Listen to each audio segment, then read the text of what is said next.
na tinak dhin dhage na tinak dhin dhage na tinak dhin dhage na tinak dhin dhage na tinak dhin dhage na tinak dhin dhage na tinak dhin dhage na tinak dhin. Every day I wake, I make my mind up. I'ma be the one, be the truth, be the way. Yeah. Every day I wake, I make my mind up. Gotta keep my mind on the because they only telling their side of the story. Out here telling lies like they on Morid. And poor rich kids get their money on phone it. But down here in the hood, yeah, we know Forex. We going up, yeah. We got the good. Good of them assets, good of my bag. Get rid of cash before the whole market crash. A news flash, just a blast from the past. We gonna smash it. Be prepared to hit the gas, yeah. Build a land, get the wealth, change your name up. Get the title in your hands, switch the game up. Melanation, elevation, arise. We divide, blood eye, and we travel. Try. Blood eye, and we travel. Woo. That's my child. Woo.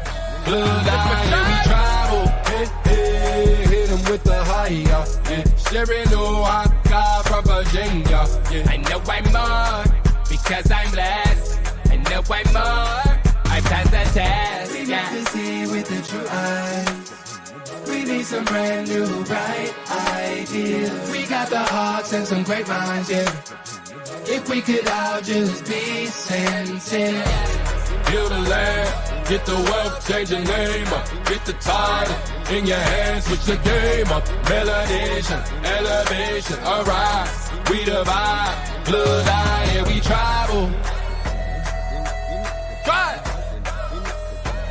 Blood eye, and we travel. Woo. That's my child. Woo. Blood eye, and we travel. Build a land, get the wealth, change your name up. Get the title in your hands, switch the game up. Melanation, elevation, arise. We divide, blood eye, and we travel. Hey, hey, hit him with the higher, yeah.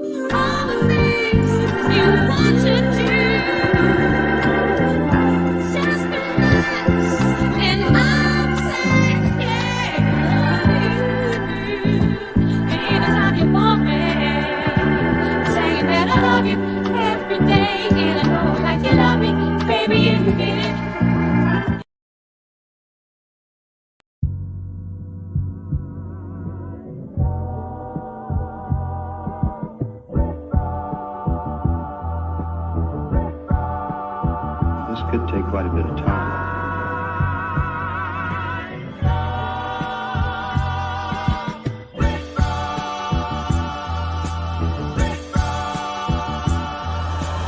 Pardon my autonomy. I know one day they'll honor me.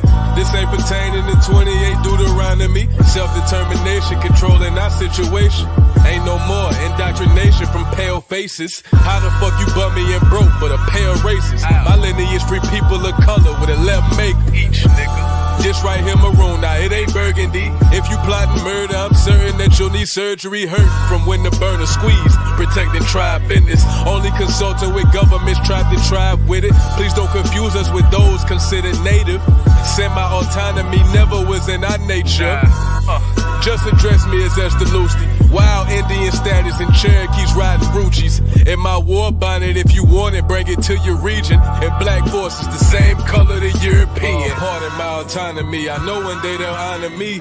This ain't pertaining to 28 Deuteronomy. Self-determination, controlling our situation. Ain't no more indoctrination from pale faces. Aborigines, which means what? Black folks.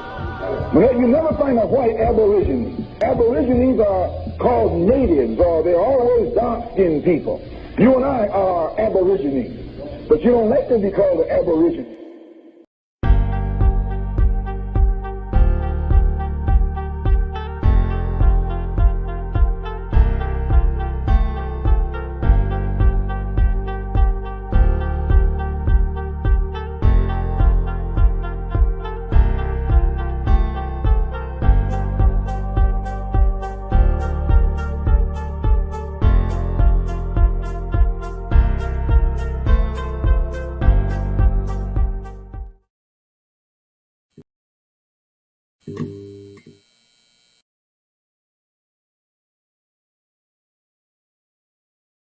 saying that Joe Biden absolutely despises Kamala Harris, even though it looks like they're on the same team. And if you don't remember, watch this clip right here. In that debate, he'd be running instead of her. She got no votes. He got 14 million votes. What you did, you talk about a threat to democracy. He got 14 million votes, and they threw him out of office.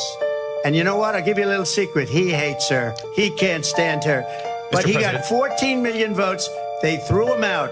She got 0 votes. And when she ran, she was the first one to leave because she failed. So apparently while Kamala Harris was out in Detroit, Michigan, giving her speech, Joe Biden decided to come out of the grave and grace us with his presence and drop this message right here for us. Pay attention.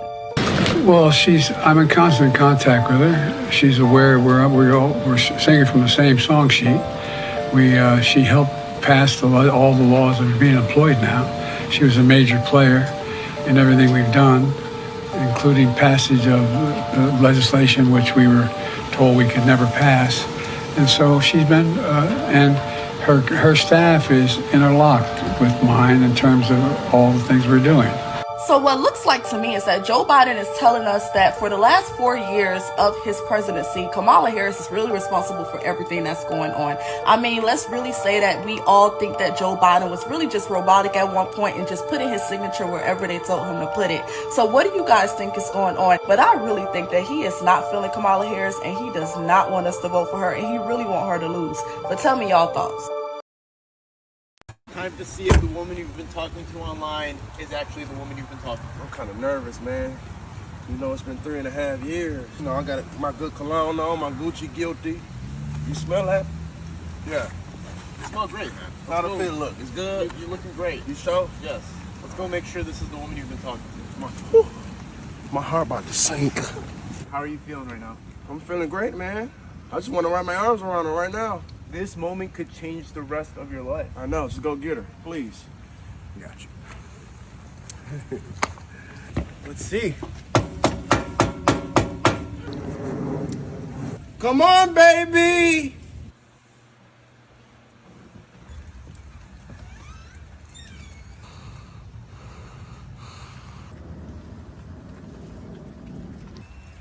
Stephanie?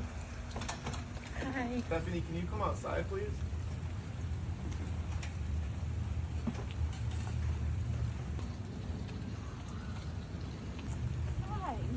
I know you fucking lying. Fuck, I believe this shit.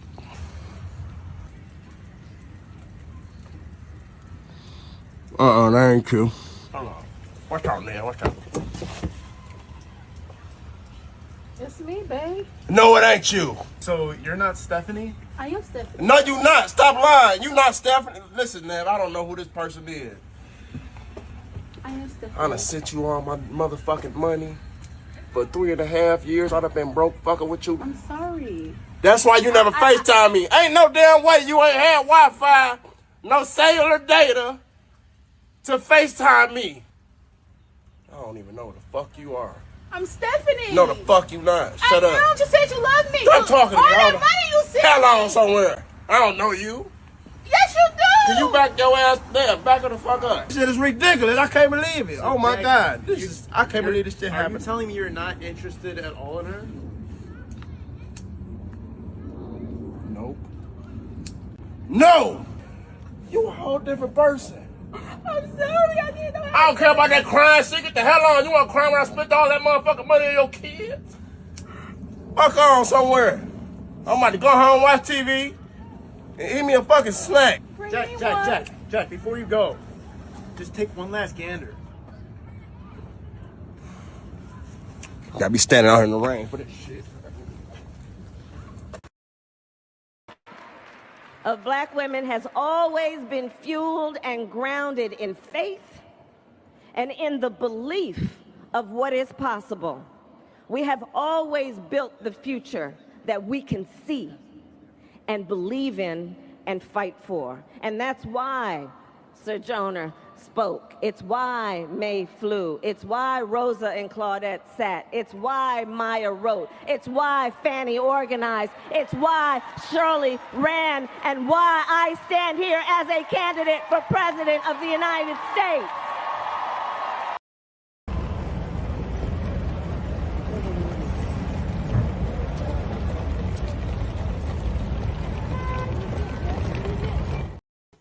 Peace to the party. It's your homeboy back again with the news. Yeah, man. Hey, so like always, campaign trail going crazy. You know what I'm saying? It's a campaign year. We got to cover it all. You know, we back again. Got to bully on the Democrats because they don't bully on the black community, right? It just is what it is. So today, we're going to tie it all together, man, and show y'all how it's always been a link between the feminist movement and the Democrats, which has pushed the modern day gender war. You know what I'm saying? So we ain't going to hold much before we get into it. We're going to break it down and we're going to show you some recent examples of this happening in real time. And we're going to kind of break it down, talk about a few things, and then we're going to get to the history behind some of this because you know your homeboy, I got you, man. We do our research out here. You know what I'm saying? So where we going to start, all right? So basically what's been going on, as you see right now, Kamala been going on her offensive plan is to basically just straight up target women, all right? She realizing that the totality of the black vote may not happen. It's even a little iffy for some of the black women voters. Shout out to the black women out there who is speaking out against what they know to be just straight up foolishness. You know what I'm saying? It is what it is. But obviously there's still a sector within our community and others, women, that she's going after. And they're using these same talking points over and over again. They doing shit like sending people like, look, let's listen to this nut ass nigga right here. They doing stuff like this right here. Hold on. You know, not talk to other people, but this is now. There's a lot of black men in here, and I don't mean to, you know, not talk to other people, but this is important. Our black men, we got to get them out to vote. That's number one.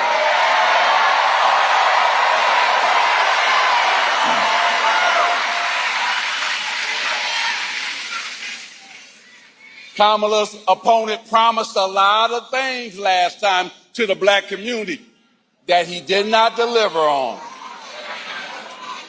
And we got to make sure we help black men understand that. So that's why I'm here, to make sure I help black men understand. First, get out and vote, and then vote for the next president of the United States, Kamala Harris. Listen to this stupid ass nigga, bro.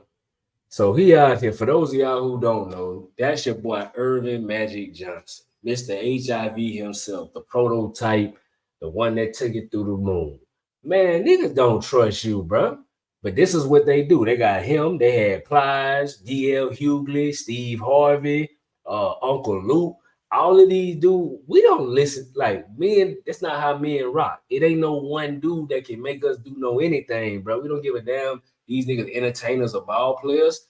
Like, this is how they look at us. So basically, they had to go tell a room full of mostly women on how they need to convince us to vote for Kamala. Like, this is how they playing them games. Forget hearing them out and seeing that these guys are actually making sense. You need to force them to know that this is the obvious choice. This is the games that they play, right? It's always targeted to the men, and they use other men to come speak. But then within the women is always talking. Everything is anti-man, except when they need somebody like Magic Johnson that so-called speak to men. This is how they play the game, right? So let's frame this up properly. You know what I'm saying? Oh yeah, Slim Thug. Yeah, appreciate you. God agree. Slim Thug. Same thing. You know what I'm saying? They all got the same age and they got the same phone call or something. I don't know what it is, but I gotta call a spade a spade. You feel what I'm saying? Y'all do not speak for all black men. We don't need y'all trying to educate us on some shit y'all don't even know about, bro. Stay in your lane. You feel me? It just makes sense.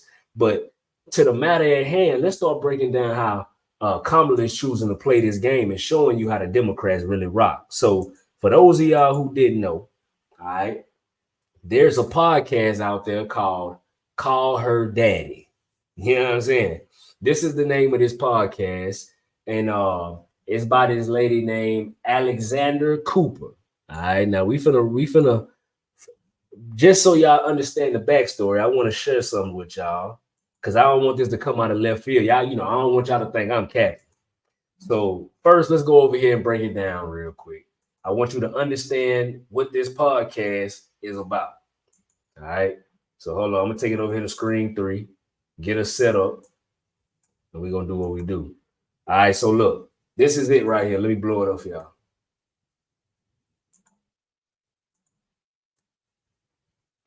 Too much.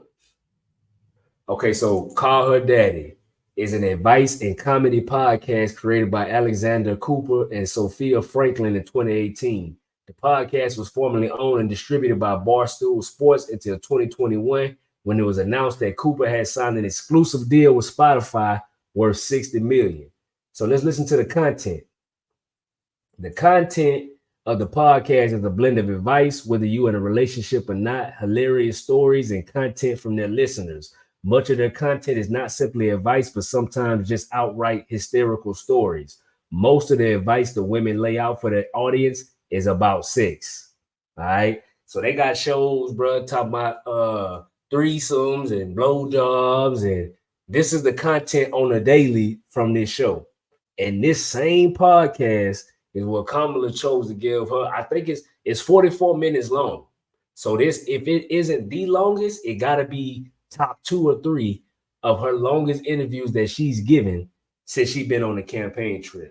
Right now, remember, the link is who is driving this gender war, proving that the Democrats is behind it. So clearly you can tell the audience of this podcast right off the dump. But this is where she felt that she can reach our audience. Now, to the women out there, when we play this, I want to know, because this should be straight up disrespect, but we finna get to it because I want y'all to hear her words. So now that y'all know the backstory, all right, this the backstory about the podcast. So I want to play y'all some clips from the podcast, and then we're going to go break down some more history about this lady, because I think you'll find it very interesting.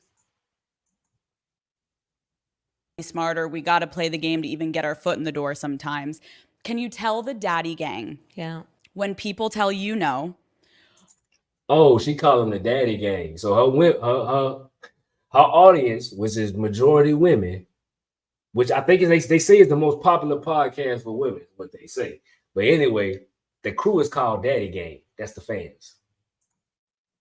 When people look at you and doubt you, what does that ignite in you? So I've been told that many times. And through the course of my career, I've been told, you know, at one point, you're too young. I've been told, oh, nobody like you has ever done that before. Oh, they're not ready for you. Oh, and this is the one that kills me. Oh, it's going to be a lot of hard work, right? As though we don't like hard work. And here's my response. I don't hear no. I don't hear no. And I urge all the daddy gang, don't hear no. Kamala Harris is the latest guest for Call Her Daddy.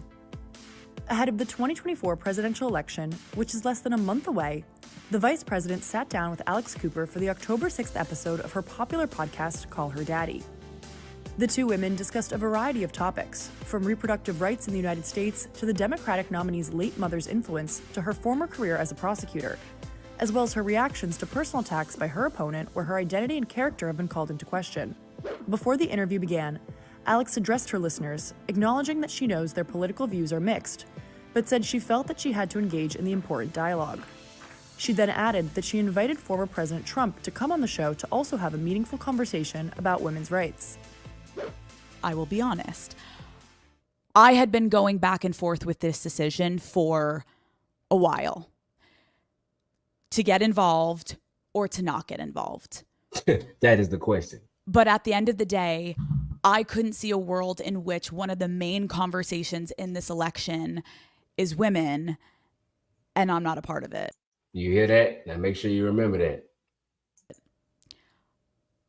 I am so aware I have a very mixed audience when it comes to politics. So please hear me when I say my goal today is not to change your political affiliation.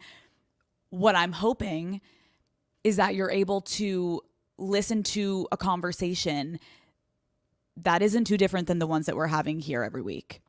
I want to be so clear, since this isn't a one-sided conversation, we reached out to former President Donald Trump to come on the show if he also wants to have a meaningful, in-depth conversation about... How is he going to have a meaningful, in-depth conversation on a sex podcast with a bunch of women calling themselves daddy, bro? Make this make sense. Women's rights in this country. then he is welcome on Call Her Daddy anytime. The episode kicked off with Alex asking the vice president about her late mother and what values she instilled in her.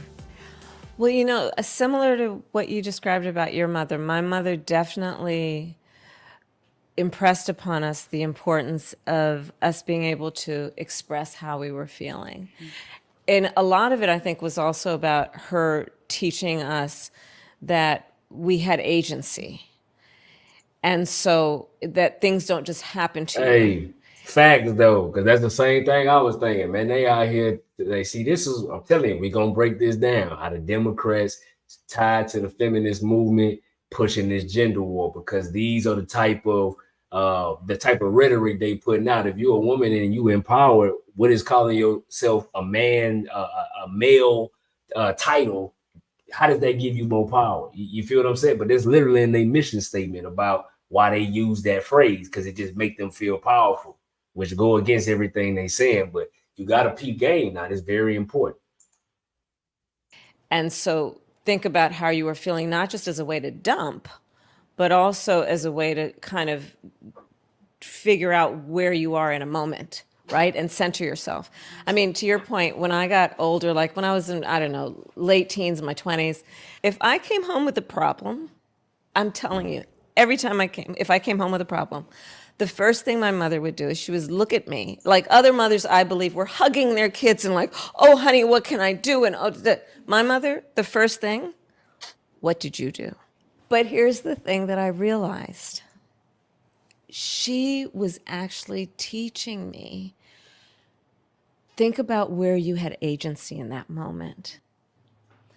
And think about what you had the choice to do or not do. And like, don't let things just happen to you. And I realized that was a really powerful thing she was teaching, which is figure out how you can take charge of a moment. Yeah. You can't always. We don't have control of everything, obviously, but don't just let things happen to you without thinking about, okay, what can I do in this moment? The podcast host later brought up personal attacks made by Trump, asking Harris how she feels about them. Your identity has been called into question many times. Your opponent has called you crazy, weak, fake, and dumb. How does that affect you? I think it's really important not to let other people define you. And usually those people who will attempt to do it don't know you. The two women also spoke at length about abortion access in the country at this moment. The majority of women who receive abortion care are mothers. So if she's in a state, and by the way, every state in the South, except for Virginia, has an abortion ban, okay? So imagine she's in a state with an abortion ban. 1 out of 3 women are, by the way, in our country. And she's a mom. So she's going to have to figure out, one, God help her if she has affordable childcare. God help her if she has paid leave. And then she's going to have to go to the airport, stand in a TSA line, sit on a plane next to a perfect stranger, to go to a city where she's never been, to receive the care she needs. She's going to probably have to get right back on that plane because she's got those kids. Her best friend. Bro, don't this sound like a Tyler Perry movie? Friend's probably not with her because that's who's taking care of the kids. To get back in that TSA line, to get back on a plane, to go home. And that's all if they can even afford the plane ticket or the bus ticket. Exactly. Harris also revealed that she was the first vice president to ever in office go to a reproductive health care clinic. I was the first vice president or president to ever in office go to a reproductive health care clinic, ever. Really? Yes. Yes. Yes. I didn't know. Right, and I just want y'all to know how I care about the people.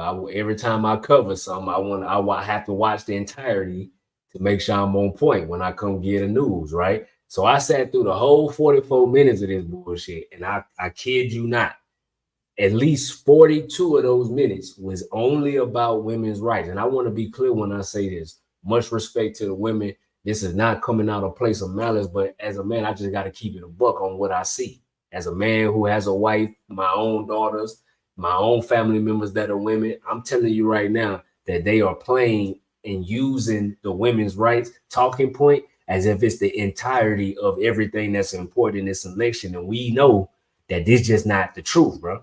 You know what I'm saying? It's way like this ain't 1801, bro. You get what I'm saying? Like they were in this interview talking about women second-class citizens and women are a victim in a man's world. Like, come on now. Like when it comes to equality, what are the things that a woman can't go do, no matter the race in today's society? I'm not seeing women that's subservient to men and got to do what a man say to get money or travel.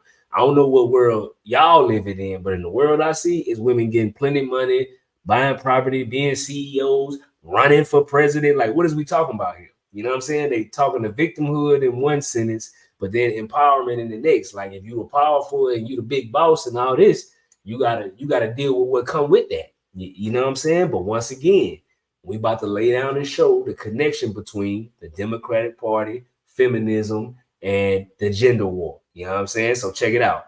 This is part of the whole, what you just seen in this interview. It's the same nut ass Los Angeles in the suburbs walking the poodle conversations. You know what I'm saying? You can tell who she targeted, but I just want to point out the fact that this is where she chose to go give her in-depth interview. You trying to be the president for the American people, not the women of America. You know what I'm saying? So we gotta see what's really going on. But I want to point out how they needed to, the white women's movement needed black women to support what they had going on. And I want to show y'all been catfished. All right. The Democratic Party catfished all of us as a community. But now we just got to call it because they're the most egregious. This is why we pick on them. There's no bias in it. It's just that they got the track record for doing things to the black community. All right. So let's go over here. And I want to play another video for y'all. All right. So check this out. I want to show y'all how they're using a lot of our sisters too to be a part of this. Is because we the better speakers. You know what I'm saying? Women gonna be fine doing what they do. They good for TV, good for the whole nine, right? So check this out. We're gonna take it over here, and I want you to hear this interaction, and I want you to see this gender war being pushed in real time. This kind of talk from Donald Trump, and it reeks of authoritarianism. And it also harkens back to a time of Hitler, who used the same exact language that Donald Trump is now quoting to talk about the people who he thinks are poisoning the blood of the nation. You know, all of this smells like an affinity towards eugenics, which really should give us all pause. Because when we remember the last person, the last awful authoritarian dictator who believed in eugenics, it was someone who really wanted to exterminate an entire people because they thought that they didn't have good genes and because they were trying to create a certain type of race. Donald Trump has himself said that his parents, his father, raised him to believe that they were superior to others because they had good genes. Now, what does that mean? The way he's talking about it is he wants to purge the immigrants, right? He wants to get rid of all of the immigrants and has said that he would do some pretty nasty, harmful things to them because they don't have good genes. I don't think that this is just rhetoric. I think that we need to take this seriously and understand where his inspiration comes from. And today, of all days, it is just really savage that this is who he's quoting and that he's quoting Hitler. Come on, Aaron. I don't want to swear. David, I mean, is this rhetoric to say you believe in the racehorse theory about bloodlines? Listen. Hey, Aaron, listen, I'm not going to sit here and put up with this. I am a very good guest normally. But to Aisha, for you to compare Donald Trump to Adolf Hitler on 10/7 is just shameful. Number one, what he was talking about are murderers, people who came into this country and murdered Americans, okay? So let's not try to string together a bunch of quotes that weren't put together. There are different points in time to try to make it look like something he didn't say. He was talking about 26,000 people, rapists and murderers in this country. And he said, in my opinion, and it's not just Donald Trump's opinion, there are scientific studies out there about nature or nurture, about murderers, whether they have some sort of genetic predisposition to murder people. And he's talking about the people who murdered Americans, not eugenics, not some made up BS, Aisha. So listen, I'm sorry that Donald Trump feels like standing up for people who may have been murdered by immigrants and want to deport illegal immigrants who are here criminal violent aliens and want to kick them out of our country to protect Americans. But that's okay in my case. He's not talking about eugenics. He's not going to compare him with Adolf Hitler today. I find it particularly offensive. Listen, we can fact check, this all day long. David's hot air is not going to rewrite the history of the words that Donald Trump himself has used. This is fact. He has read the words he said today. About genetics. Well, I'm talking about the history of everything he's ever said. So you can have a short-term memory, David, for the sake of going into an election and doing Donald Trump's bidding. But this, as an American, let's talk about Kamala makes Harris. me really concerned. Let's talk about Kamala Harris as a black lesbian who Donald Trump doesn't believe has genes as good as his. Yeah. Is he going to attempt to exterminate me why do you when believe he gets that, elected? Because he's damn near said it. That's why, David. That's why. Because and I'm not going to be lectured by some white man who has no idea what he's talking about and is trying to rewrite history here. Aisha, I am shame afraid, on you, Aisha. as an American, of a Donald Trump presidency, and his actual quotes shame are on you, why. Aisha. Because I take him seriously, and I think that he believes what he says, and that is why he is a danger and a threat to America. Aaron, you can't have a right, rational discussion. I Somebody appreciate doesn't want to stop about topics. Now, okay, so I see y'all chiming in. Hold on. So she say, damn, why it won't take me I am so tired of black women being the face of falling for the banana in the tailpipe. And this is what we finna point out today, because Biden said in one of his speeches not too long ago, he said we got the most diverse cabinet. I don't know if he said ever, but he's basically said we got a very diverse cabinet. He ain't wrong. Got all kind of people up in there, and majority of them check a whole bunch of boxes, just like this sister here. She part of the LGBT community.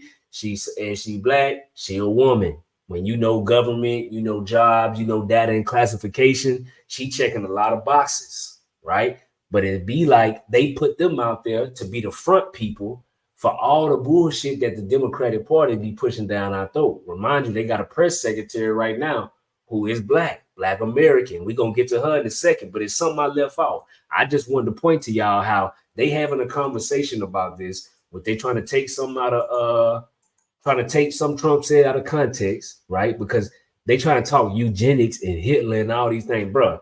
The whole racism agenda and misclassifying people because of their nations, them days is long gone. They already accomplished that mission, bro. They don't have to go around here and do that no more. Them days is over with. Trump was already the president before. Was black people getting locked up for being black? Like, cut it out, bro. You see what I'm saying? Like, they can't. That's just straight up fear mongering. But this conversation had nothing to do with your sexuality, anything like that. But she inserted that in there to make it seem like those Donald Trump views, to make it man versus woman, add in a little racist narrative on top of it. That's the whole game plan. It's never the substance of what they said. You see what I'm saying? So, Trump, exactly. Trump, his cabinet didn't look that diverse. He looked like the typical Republican. You see what I'm saying? Because he used a lot of the people from the Republican Party. He even admitted whether it was, I don't feel like it had nothing to do with the race. I honestly believe that. Think about it. How many black Republicans was trying to stand with this man, especially his first time? So it wasn't like he had a lot of options. Black people was still to this day, if you talking about Trump, you looked at like the op, bro. So it wasn't like he had a plethora of people to choose from. You know what I'm saying? But either way it go, it went bad. You know what I'm saying? So check this out though. Before I get to that press secretary, because we getting there next, I forgot I had to go. Very important, right? So let me tell you why the lady Alex, what her name is? Alexandra Cooper. Let's go dig into her real quick. Because you got to know nothing's by coincidence. So remember, she got this big dog podcast all of a sudden. They calling her the Barbara Walters, Gen Z, all of this here. So check it out. So she got a Spotify deal worth $60 million. All right. She got a lot going on, but she really ain't nothing. You know what I'm saying? Here go the man with the plan. The boy Matt Kaplan, this who she married to. So she talking this call me daddy feminist movement whole time she married. And she ain't just married to no local joker. This dude is a big dog within the media. He works for CBS, Lionsgate Films. Any of those names ring a bell? All right. And let me tell you why he got that. This is why. He part of them. You understand what I'm saying? None of this is by coincidence. So let me tell you what Alex Cooper and Kamala Harris got in common. They both got Jewish husbands. This is how they get into the game. This is how the connection even happened. The numbers look good. The campaign just want to appeal. They don't care nothing about the black women. They want to get women, period. So if they just happen to get black women in on it, cool. They going off the Hillary Clinton strategy, bro, with a little dash of hot sauce with the black people. You feel me? Whatever they can get from the black vote, they feel like as long as they can make black people not vote for Trump, they good. But the whole time, this is a woman's agenda. All right, it is what it is. So you see the whole play with them. Now, I want to get to a few things. All right. So now let's go over there. We know this here. We making connections now. And I'm going to show you how this community was tied in with feminism too. Like, we ain't going to leave no stone unturned. You know what I'm saying? They got me, I ain't going to lie, they got me a little disturbed. I was sitting here talking last night with my wife about this after I watched this interview and then watching how everything transpired and knowing what's going on in real life. I'm like, man, look, these people is fueling and aiding this back and forth gender war because it benefit the long-term goals of what they have. All right, they being the establishment. All right, so check this out. Let's go over there to that press secretary because we're gonna roll our sleeves up next. So check this out. Let's see what she talking about. House, Peter Doocy is asking questions of Karine Jean-Pierre. Let's listen. His home, who are wrongfully detained and held hostage. And again, frankly, we have had an extraordinary record of doing just that. Bro, who jacket she got on? And that's going to be the president's top priority. And on this issue of funding, the administration has money to send to Lebanon without Congress coming back. But Congress does have to come back to approve money to send to people in North Carolina. Do I have that right? Here's what I'm going to be very clear about. The president and the vice president has had a robust whole of government response. Bruh, look at this jacket, bruh. To this. Hundreds of millions of dollars. I said it at the top, more than $200 million that we have directly put towards survivors here for disaster help. And that's because of this president's commitment to make sure that we are there for communities that are impacted. We take this very seriously again. We take this very seriously. And before the hurricane hit, we pre-positioned more than 1,500 federal folks on the ground to help. And so we have made sure that every state has gotten their storm requested emergency declaration. They requested it, and we made sure they received it. We've taken this very seriously. More than $200 million that we have provided to the impacted areas. But instead, people want to do disinformation, misinformation, which is dangerous. Because then when folks on the ground hear that, they may not want to ask for the help that they need. That is there for them. That's our focus here. But President Biden is fond of saying, show me your budget and I will tell you what you value. If he's got money for people in Lebanon right now, without Congress having to come back, what does it say about his values? There's not enough money right now for people in North Carolina who need it. That's not misinformation. Wait, no, that is your whole premise of the question is misinformation, sir. What you do? Yes, it's misinformation. Is there money to send to Lebanon right now? I just mentioned to you that we provided more than $200 million to folks who are impacted in the area, and I just shared with you that people are deciding not to. People are deciding not to. Wait. To Congress that there's not enough money to help people in North Carolina. We're talking about the SBA disaster loan. That's money for people in North Carolina. And that's important, and people in North Carolina need that. Wait, this is nothing new. Peter, this is nothing new. Congress comes together, they provide money, millions of dollars, for disaster relief. We're asking them to do the job that they have been doing for some time. From a letter that President Biden sent to Johnson, McConnell, Schumer, and Jeffries. The president's letter is not misinformation. Would you agree? No, the way you're asking me the question is misinformation. There is. Hey, bro. The way you asking me the question is misinformation.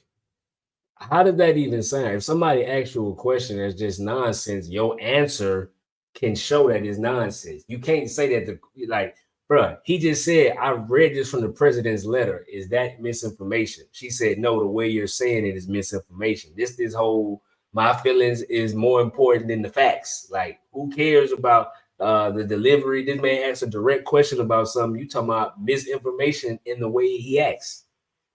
Watch the game being played. This is how they can fuse this whole dynamic, right? You see, this is a male reporter. She's a female press secretary, which that part is not new. But a way in which the demeanor is that's transpiring between the media is new. There's a certain attitude that they want. That's why they wanted to put a so-called black woman up there. Oh, hold on, my bad. I went back. Hold on. We take this very seriously. And before the hurricane hit, we pre-positioned more than 1,500 federal folks on the ground to help. And so we have made sure. Oh, that's a bold-faced lie. She talking about they had more than 1,500 for Helene. Man, them people say they wasn't seeing no government presence out there, bro. Sure that every state has gotten their storm requested emergency declaration. They requested it, and we made sure they received it. We've taken this very seriously. More than $200 million that we have provided to the impacted areas. But instead, people want to do disinformation, misinformation, which is dangerous. Because then when folks on the ground hear that, they may not want to ask for the help that they need. That is there for them. That's our focus here. But President Biden is fond of saying, show me your budget and I will tell you what you value. If he's got money for people in Lebanon right now, without Congress having to come back, what does it say about his values? There's not enough money right now for people in North Carolina who need it. That's not misinformation. Wait, no, that is your whole premise of the question is misinformation, sir. What you do? Yes, it's misinformation. Is there money to send Lebanon right now? I just mentioned to you that we provided more than $200 million to folks who are impacted in the area, and I just shared with you that people are deciding not to. People are deciding not to. President Biden wait. To Congress that there's not enough money to help people in North Carolina. We're talking about the SBA disaster loan. That's money for people in North Carolina. And that's important, and people in North Carolina need that. Wait, this is nothing new. Peter, this is nothing new. Congress comes together, they provide money, millions of dollars, for disaster relief. We're asking them to do the job that they have been doing for some time. From a letter that President Biden sent to Johnson, McConnell, Schumer, and Jeffries. The president's letter is not misinformation. Would you agree? No, the way you're asking me the question is misinformation. There is money that we are allocating to the impacted areas, and there's money there to help people who truly. And that part is true. See, listen carefully to what she's saying. There is money there to help them. Nobody said it was no bread there. What they're saying is not enough. And because of the fact that a lot of money from the program was spent to help the immigrant crisis. If you go to the FEMA website, you can see this. They got to show the facts and figures, right? So this is the whole article that came out on the news. They were saying that like almost 500-600 million of the budget from FEMA was used for alternative uses for the immigrants, which is why it's not so much money in there. And the dude came out and said that they think it was going to be a deficit because of the hurricane that's coming right up now in Tampa, bro. The news said this, but now they saying it's misinformation. They put it out first. It came from their sources, the president, the people in charge of FEMA, the whole nine, bro. It's crazy how they play games. Need it. There are survivors who need the funding, and it's there. That you don't like misinformation. I said that. I actually said we have the money available to help survivors of Hurricane Helene and also Hurricane Milton. Now, there's going to be a shortfall, right? Because we don't know how bad Hurricane Milton is going to be. And so we're going to need additional funding. That's exactly what I just asked about. And you said it was misinformation. Yes. What you're asking me is why Congress needs to come back and do their job. That's what you're asking me. Congress needs to come back and do their job and provide extra assistance, extra funding to disaster relief fund. That ain't what he asked. The money was already there. If the 500 to 600 million wasn't given away, that would be enough to cover whatever's coming up for the rest of the fiscal year, bro. Like, this is common sense. But the whole, in the gender war and the way they do things, if I don't like the way you're speaking to me, It's been a known tactic. They say you gaslight, say I don't like the way that I don't like the tone, all this other shit to get away from the fact that you're a press secretary needing to be able to speak to the press and answer the questions that the American people want to know from the administration, bro. This your job. You ain't nobody up here getting interviewed off the street for your personal opinion. You supposed to inform people, so you gonna get tough questions, right? You just can't cop out because you don't feel like it, like answering the question. That's what Congress needs to do, and we're going to continue to urge that. You may not want that, but that's okay. That's what this president wants, and that's what the vice president wants. Thanks, everybody. Yeah, see you later, big jacket. Alert, let's... So stupid ass out here, man. So yeah, let's roll her sleeves up. Check this out. Karen Jean-Pierre.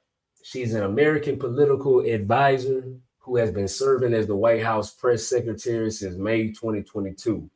And a senior advisor to President Joe Biden since October 7, 2024. She is the first Black person and the first openly LGBT person to serve in the position of White House press secretary. All right. So we're going to tell you all her accolades. It all starts from basically Obama own. All right. But let's see where she was born at. So Jean-Pierre was born in Fort-de-France, Martinique, France, the daughter of Haitian immigrants. All right. So she wasn't born here. Obviously, her parents were neither. Now, no Haitian people, much respect to them. This ain't got nothing to do with y'all as a community. We talking about this individual person right here. All right. So this individual person, you come out here, and it's funny how the Democrats that the immigrants that the Democrats helped get into the country end up being loyal to this party, and you got some like her who rise through the ranks and end up with these positions, and you get all the Black accolades. See, this is why the people that's traditionally from here, however you want to label it, you know what I'm saying, indigenous, foundational, whatever you want to title it as, you understand a lot of people coming here and cosplaying under this title, getting the benefits and amenities and everything that come with it. Whole time you're being wiped out and replaced from your history on to your present living ability. This is just the facts of what it is, bro. All right. So now that we know what it is, you can understand why she would have no problem getting up there and not delivering for the foundational Black community, the indigenous Black community. You see what I'm saying? She's not one of us, bro. It's just the facts of the matter. Now, there are some that come and integrate with the culture, and we tied and we are one. But everybody not gonna come over here with that type of mindset, especially if they ain't never make no roots here. You feel me? So this is how they can get in and openly push a certain feminist agenda to tear up the Black communities and the Black families, because they don't give a damn anyway. They interest is somewhere else. They strictly in America to come up, bro. You know what I'm saying? It just is what it is. So this is her right here. So now let's tie it all together. So we got a couple recent examples. See plenty of women in high positions. So all this second-class citizen shit, where? You know what I'm saying? It's plenty of women, Black women at that, high political positions, all in the media. It's Fortune 500 CEOs, the whole night. Like, this is not just something I'm making up, right? Which y'all, am I lying? Tell me in the chat. Plenty of people here. Right now, is it happening to where Black women can't go get jobs? Any woman can get jobs, start businesses. Where are they being stopped from doing that at? Like, bro, they telling us voter suppression.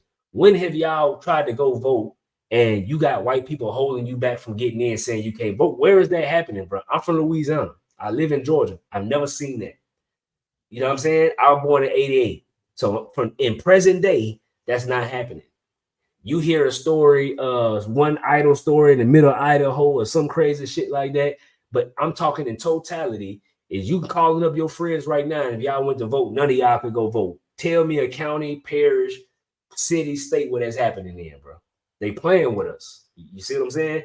And they're using those amongst us to be able to go back and forth.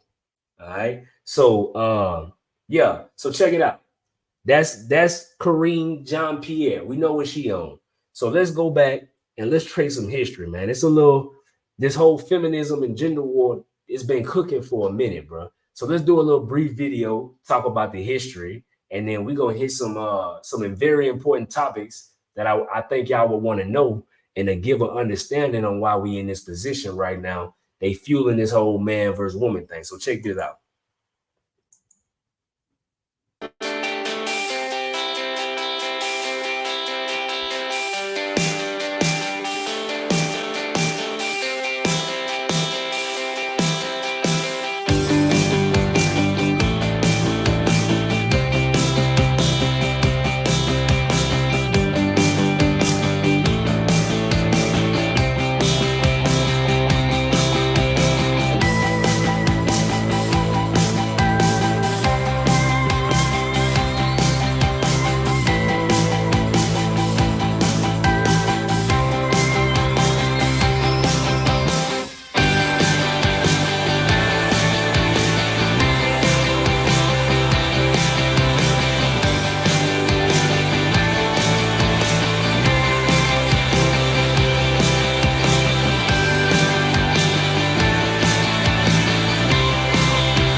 hold on. We gonna do this real quick. So I see we got Brandon Freeman. So out of all the things that we are saying, you want to know about the funds being diverted. So you can go through FEMA and go pull up the numbers and see what's going on. However, the purpose of this video is not to prove whether they was lying. The purpose is when bringing up that talking point, she's frustrated because of being asked about the money that administration said what money was used. They put it out in the news. Their administration put it out, all right, saying that they were going to be low because money had already been used for other things. It ain't been, this was the hurricane right here. So what was the other disasters that they was putting out for within FEMA? It was for the immigrant crisis. They spent money on that, bro. It just is what it is. So what they put out. So you can spend your time fact checking that. But the fact of the matter, what we talking about is the feminist agenda that's fueling the gender war, to be able to not even have a conversation about the facts because they're going to put their feelings before everything. And now the conversation can't be had. This is a common tactic. You hear what I'm saying? So let's do this. I'm going to do one better because I don't like the music they was playing on this breakdown. Appreciate y'all for the video, but I'm going to do you one better. So let's take it over here because I want to make sure, you got me going now. I want to make sure that we talk about this the right way. So let's go down to the feminist movement, right? And I want to put this together before we get out of here and make it make sense. So first things first, all right, in here within the feminist movement, it's basically been, they say 4 waves, and I would agree with those 4 different waves that happen. All right, now within those waves, all right, so the first wave was really like, so let's break it down. We'll do this. First wave of feminism was a period of feminist activity and thought that occurred during the 19th and early of 20th century throughout the Western world. It focused on legal issues, primarily on securing women's rights to vote.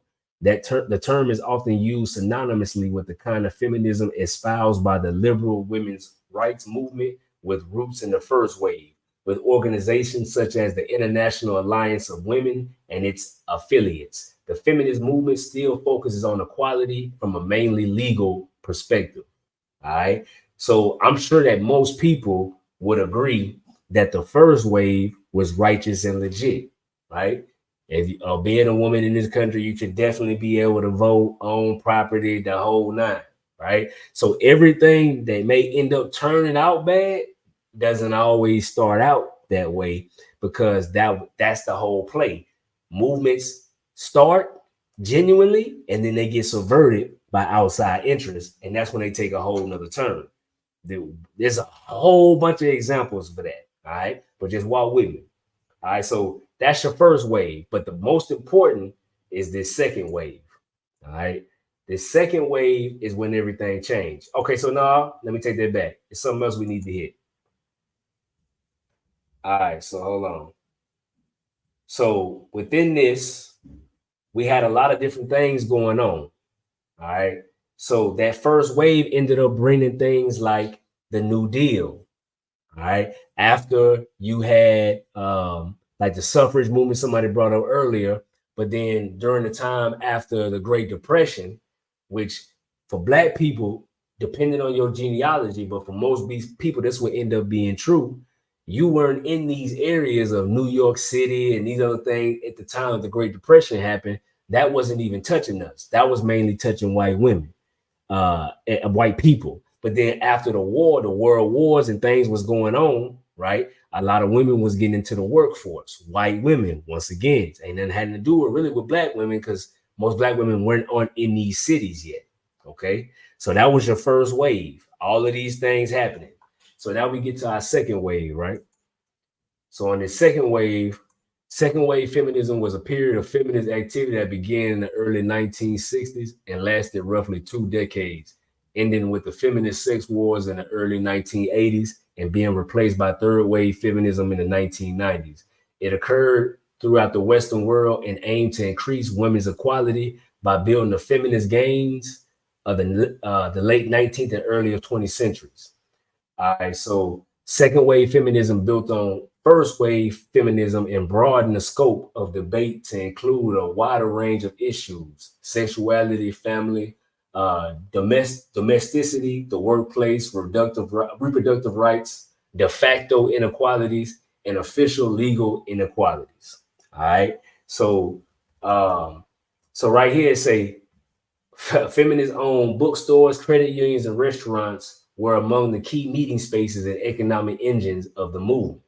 All right. So now it's say because white feminist voices have dominated the narrative from the early days of the movement, typical narratives of second wave feminism focus on the sexism encountered by white middle and upper class women, with the absence of Black and other women of color and the experience of working class women. So you hear this now.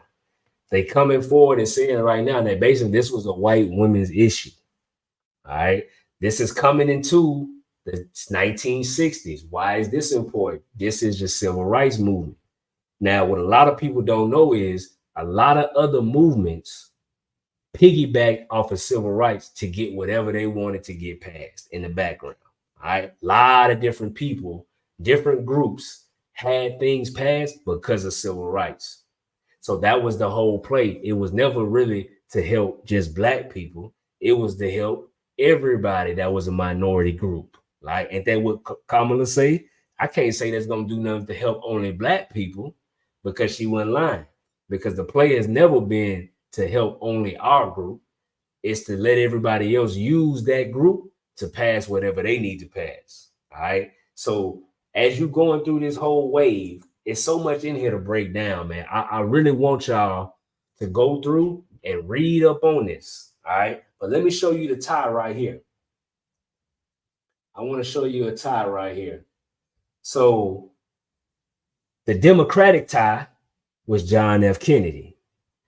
So it say, though it was widely accepted that the movement lasted from the 1960s into the early 1980s, the exact years of the movement are more difficult to pinpoint and are often disputed.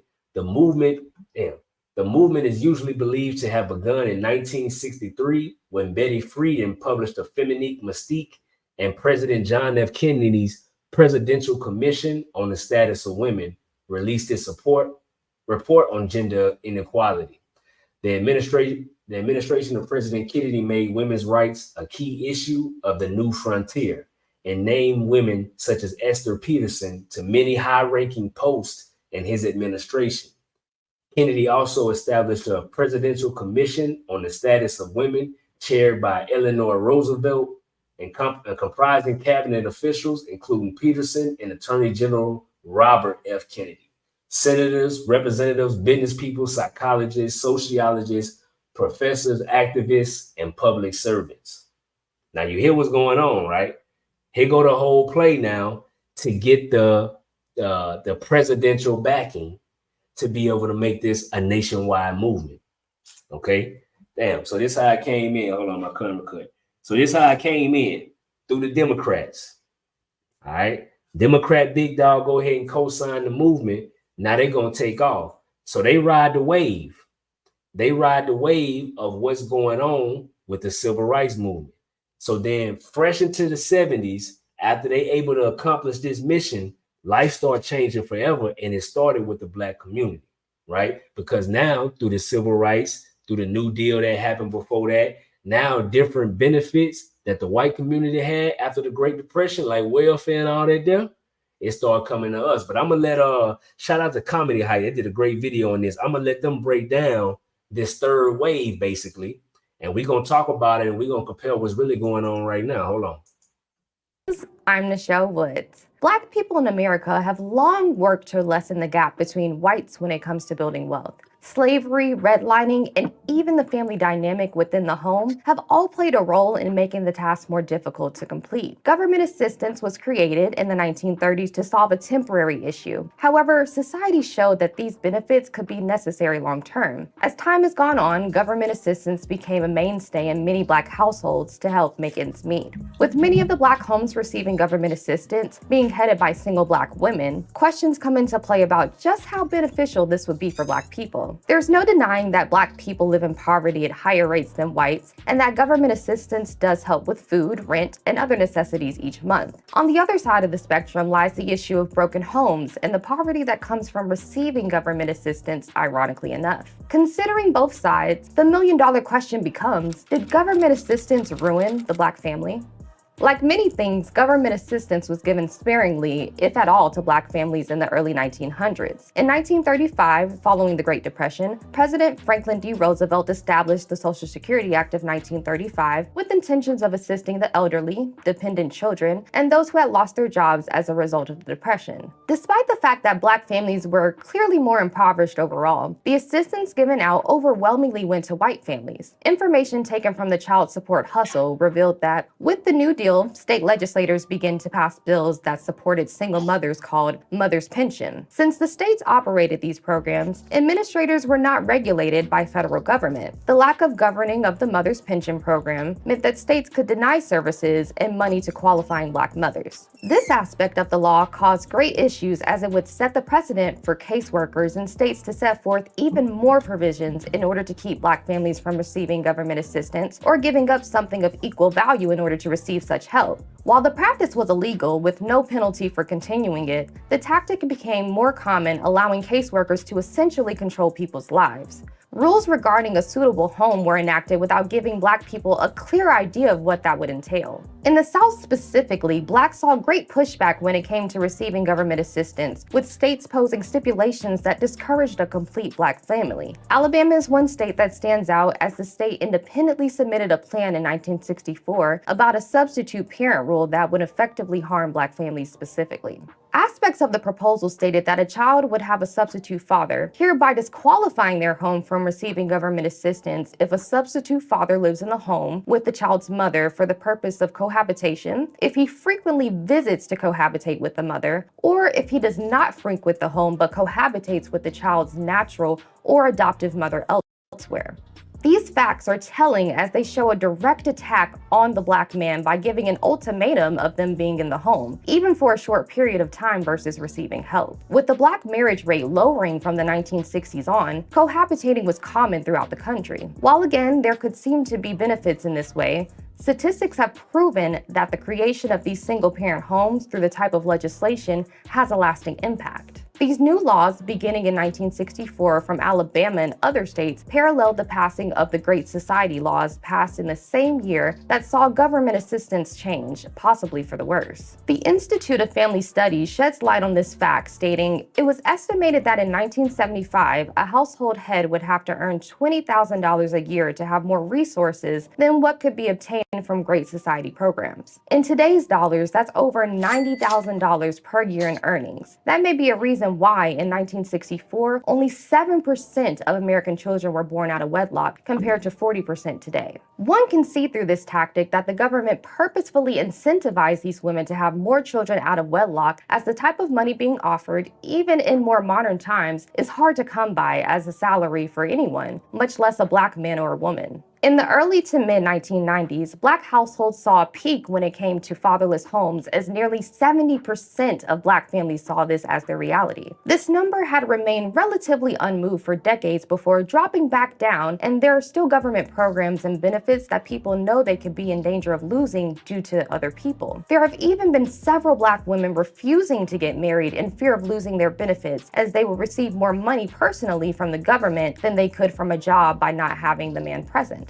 On the other side of the spectrum, however, statistically, these homes still end up with children living in poverty, as marriage, according to the IFS studies over time, will position these families to have more money and be able to survive long-term, as the two incomes, even with the women's lowering, over time would position these families to maintain. These women choosing not to marry was not a simple choice, but more so a government tactic forcing them to choose between money and family. Another major change that may or may not have played a role in damaging the Black family was the transparency needed from government assistance recipients as time went on. Welfare and other assistance would be given to those that showed need, giving the government access to bank account information and essentially one's entire life to determine eligibility. For the Black family, this would lead to a surge in improper spending and the trading of benefits for another. Selling of one's food stamps became popular in the 1980s and beyond, whether it be for cash or another benefit. With some families already receiving cash assistance on top of other benefits, the existence of these programs led some to try and find new ways to qualify in order to receive more money. While it is much more difficult today to have one government assistance program provide more money than one can make in a year, it is still very possible to combine programs to be able to provide everything a person would need. Possibly the biggest factor to consider when it comes to government assistance is how it spiked the rate of child support cases in the Black family. Once many of these women had gotten the man out of the house to receive their benefits, they realized quickly that this money, depending on how many children are present, would not be enough to sustain a home. Lawyers in the 1990s would even work pro bono on a case dealing with child support, giving these women more confidence in taking the father of their children to court and receiving more money. Courts notoriously gave men payments to make that were outlandish, with penalties that would make it impossible for them to get the money needed. This action, unsurprisingly, would lead to an uptick in crimes committed by many Black men of the time.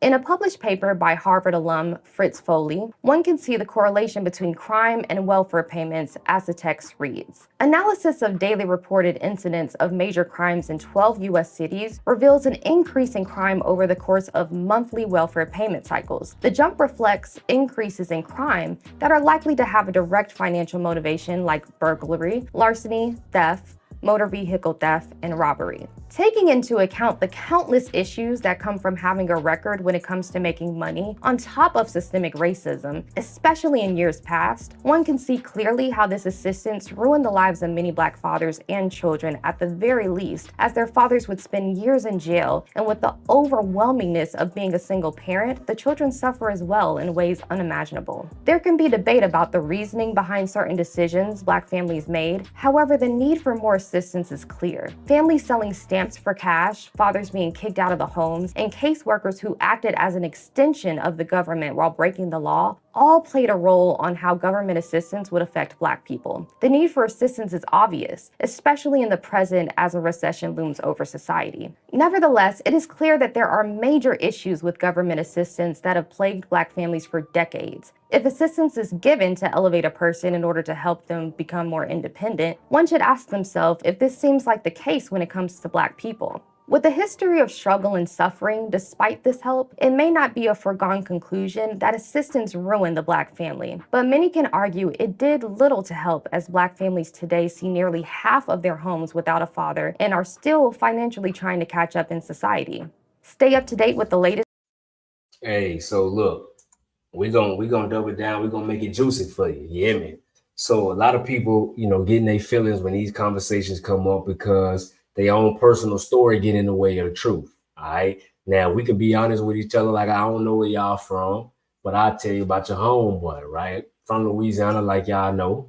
And several people within my own family grew up on this welfare system.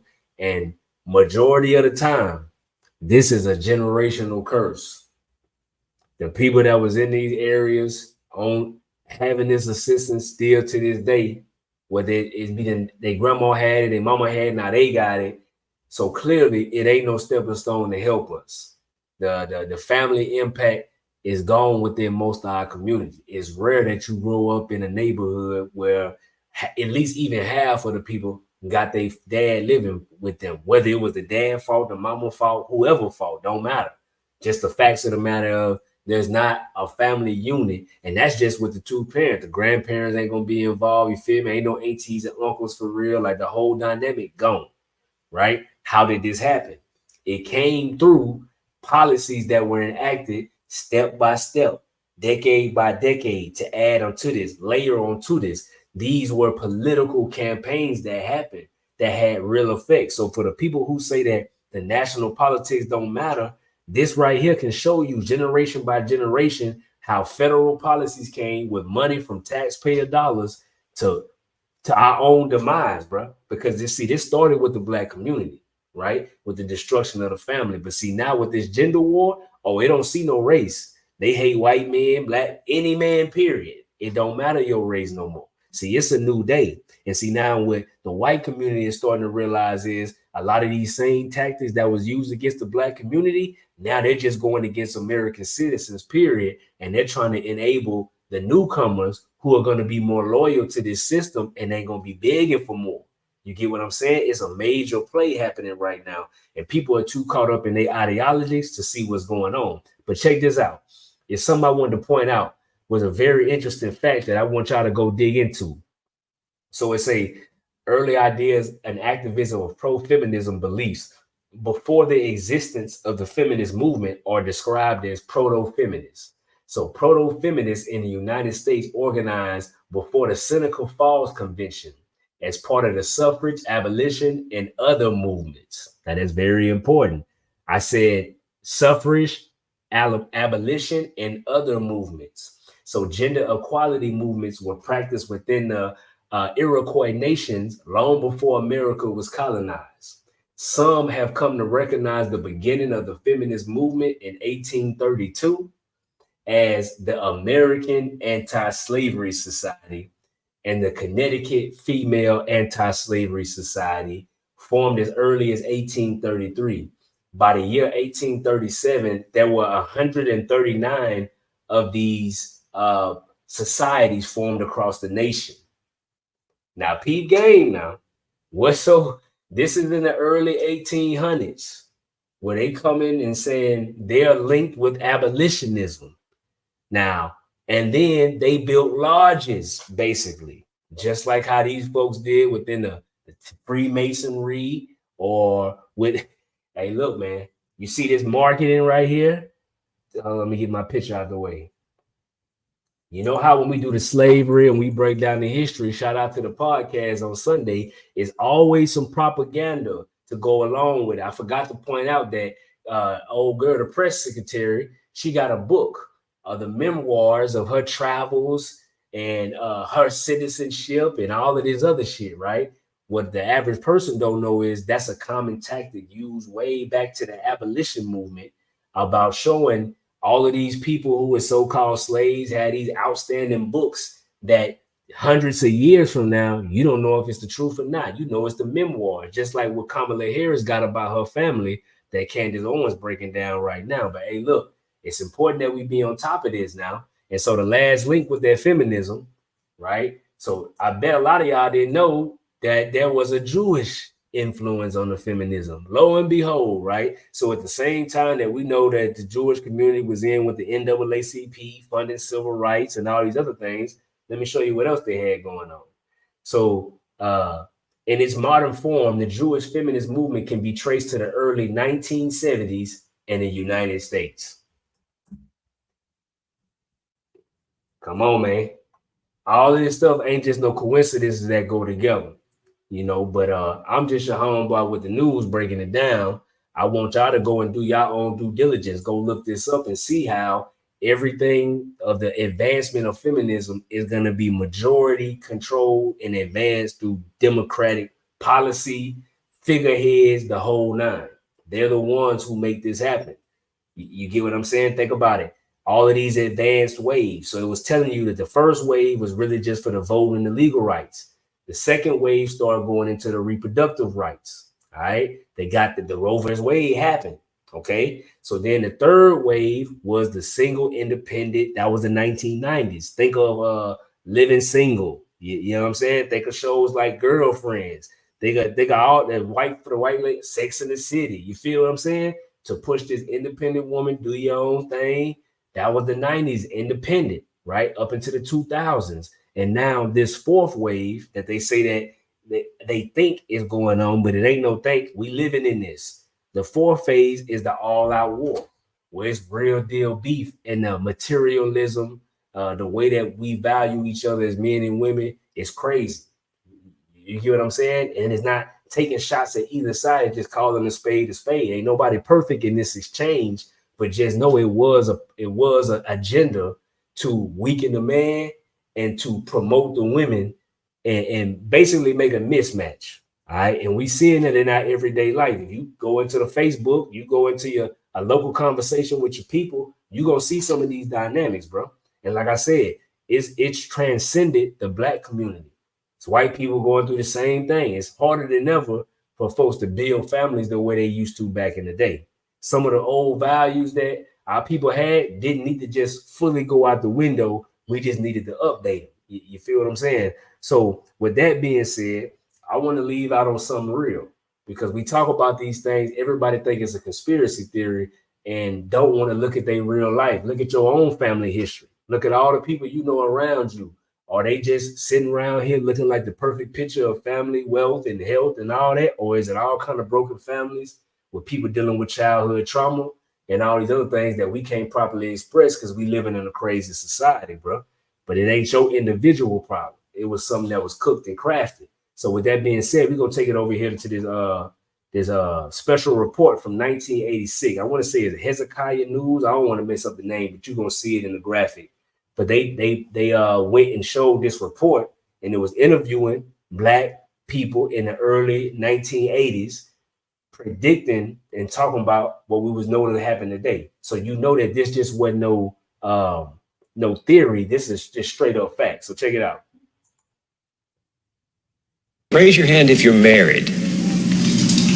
None of you are married. Raise your hand if you would like to be married to your baby's father. One. The rest of you who don't plan to get married, why don't you plan to get married? I'd like to know that. You already have your child to think about, and then a whole family to care for. You know, it's a lot of responsibility, and then you don't want the commitments. I wouldn't want no man holding me down, because I think I can make it as a single parent. But don't you think you might need help in raising that baby from a man? Not really. I didn't have a father. My father wasn't in the home, so you know it really, male figures are not substantially important in the family.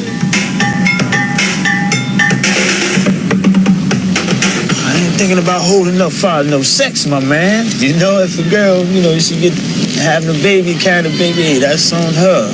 You know, I'm not gonna stop my pleasures because of another woman.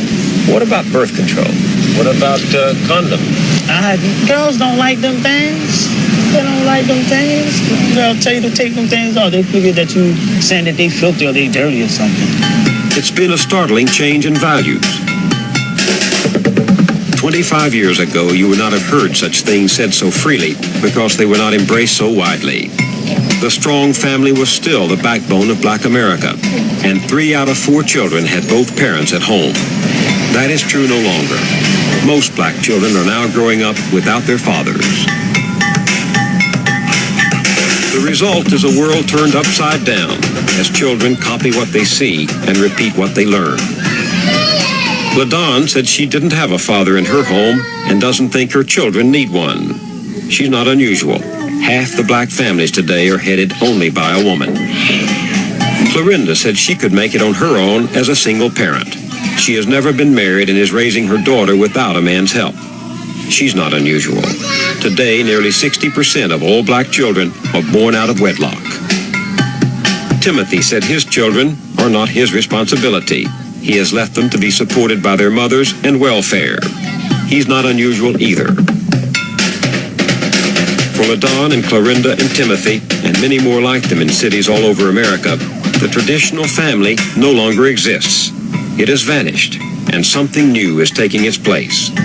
Single women and the children they're rearing alone are the fastest growing part of the Black population. What becomes of the Black family in a world where the values are being turned upside down? If the parent is 17 and 18, uneducated, unmotivated, fooling around, wandering around, what's the child going to learn? Who's to teach him? When you learn something, you was taught by your parents. It was reinforced by school and your neighbors, but it was taught by your parents. Well, if the parents don't know anything, how are they going to teach the children? So it's not racism that I'm fighting right now. It's the lack of motivation. See, I'm not even talking about racism. Maybe later on we'll get back to that. But I think we are destroying ourselves.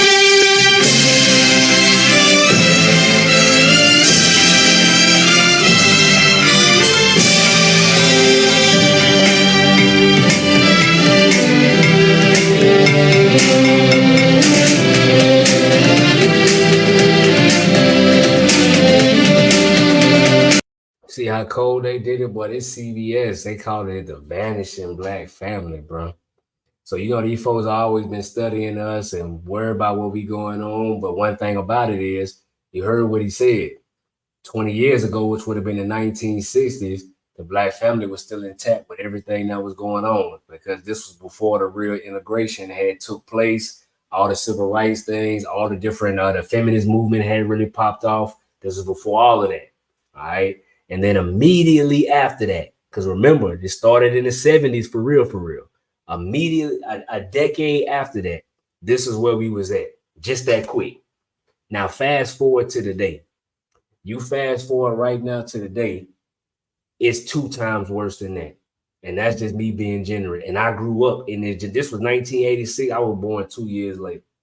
So I know and I live exactly what they talking about. And a lot of other people out there listening to me did the same thing, or you know several people that did. So we can't say there's no conspiracy theory. It's straight up facts. All right. So with that being said, there was a particular party who introduced this. This was their whole play. Because remember, no matter what we feel about the Republicans, they always known to push a conservative agenda, the nuclear family, the whole nine. This push was in opposition to that. This is why the Democrats got behind it, because it was in opposition to what the Republicans had going on. But that's important for us to know as a community, because if you are from the soil in America, then the first politicians that we had was going to be Republicans, bro. You know, but maybe you come through the other side. You was up there in Maryland and all that other stuff, and maybe you got the black European parents who didn't come down south. Ain't no telling. Everybody's story different. But regardless, no matter what your skin color is, if you are part of this Democratic establishment, these are the things you supporting, bro. You see what I'm saying? So whether you want to be independent, we autonomous, never telling you what side to go to. We just point out and calling a spade, bro.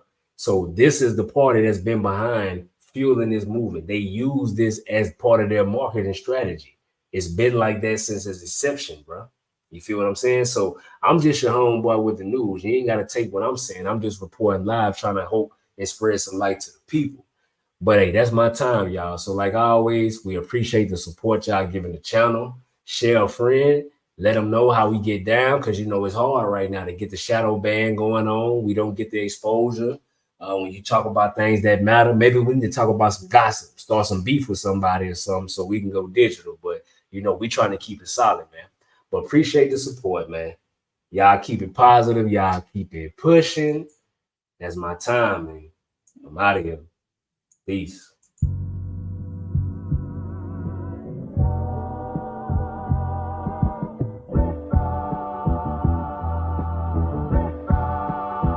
This could take quite a bit of time.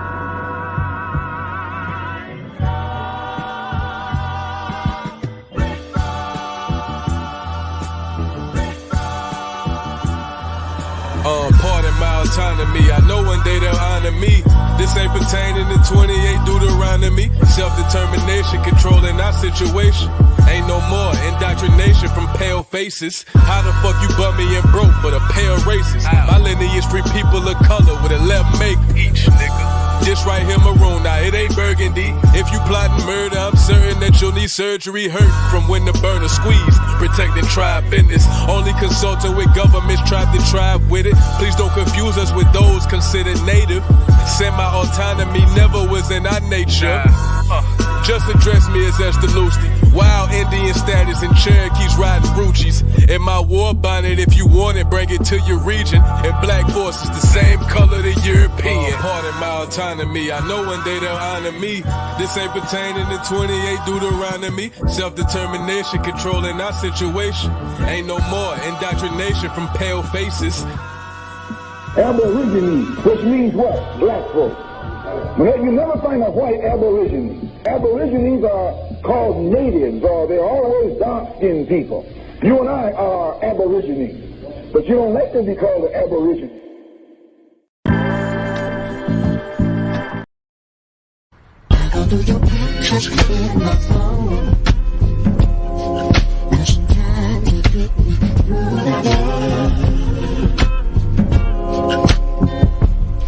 Whenever I start to feel alone, I just play the voice louder than I say before things change. Now I read the message you sent, trying to tune out when you say I know you love me, but